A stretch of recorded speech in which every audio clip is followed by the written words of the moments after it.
یہ آپ نے کس حوالے سے پٹیشن دیا؟ دیکھیں یہ پیٹیشن فائل ہوئی ہے جو پیکا کا امینڈمنٹ آیا ہے، جس کے تحت جو ہے سوشل میڈیا پہ انہوں نے کچھ جو ہے قیدیں لگائی ہوئی ہیں جس سے صحافت کی زبان کو بند کرنے کی کوشش کی گئی ہے.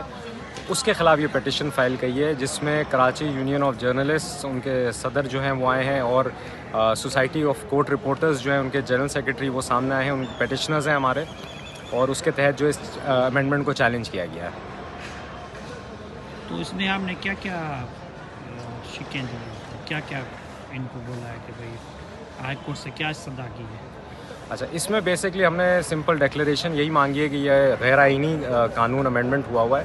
اور اس کی وجہ یہ ہے کہ یہاں پہ اس قانون کو استعمال کر کے صحافیوں سے ان کی سورس بھی ریویل کرائی جا سکتی ہے، اور اس چیز کو بین الاقوامی طور پہ جو ہے تحفظ حاصل ہے. پاکستان خود سگنیٹری ہے 2 ایسی بین الاقوامی کنونشنز کا، جس کے تحت صحافت اور فریڈم آف ایکسپریشن اور فریڈم آف سپیچ کو جو ہے وہ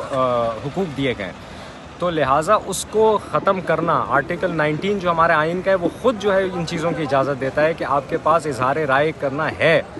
تو صحافت کو یا صحافی کو اس طرح دبانا اور اس قانون کو، یہ ڈریکونین لا کو ان کے خلاف استعمال کرنا، یہ سراسر غیر آئینی کام ہے.